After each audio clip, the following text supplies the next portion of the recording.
Hello? Okay. Oops. Hi.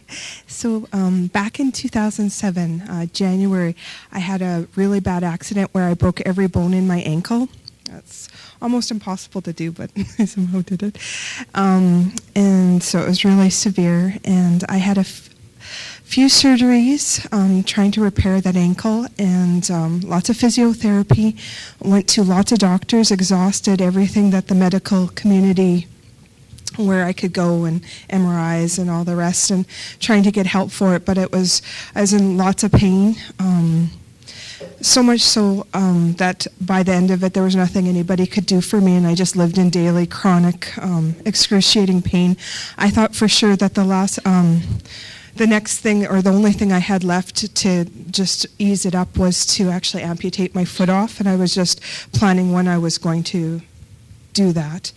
And so I think we started coming here in 2010, and I received prayer for my ankle a few times, or several times. I'm not sure whenever it would, when I'd just have some pain and I'd come up for prayer. But I've just realized that now, 2013, that most days I don't even think about my ankle. It's just I live with no pain at all. Maybe on some days when I work really hard and I'm on my feet, maybe by the end of the night, but both ankles will be hurting, and by the next morning it'll be back to no pain again. So praise the Lord, and thank you for this place to come, and just it's awesome. It's what a difference of life I have.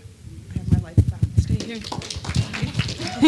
Praise the Lord. That is so good. You know, Kamie, I remember you coming up a few times, and I think it's a testimony that we press in for our healing, right? And did you sometimes experience some release when you would come for prayer and then feel like you needed to, did it get worse so you came back and got some more prayer, or did it kind of stay the same and then like some pain released and it stayed that way, and then you had some more prayer and it stayed that way? A little bit of both, I would think. It was in stages, but it also was, I'd have no pain, and then all of a sudden I'd find it coming back again, and then I'd come back for pain, or for more prayer, and then the pain would go again. So it was pretty. And I'm asking that just because I think it's important for us to understand the process sometimes, because sometimes when we get prayer and there's a release and then all of a sudden there's more pain, we can get discouraged and forget to come again, forget to receive prayer again, and forget to press into those things. And that's why I ask that. And I remember lately I've been wondering about your ankle. Like before you sent this testimony, I was wondering, because I thought, well, she hasn't come up recently for prayer, and I'm thinking, how's her ankle doing? And then you actually, I think that week, sent this testimony, and I was so excited to hear it. So thank you for sharing that tonight, Kamie.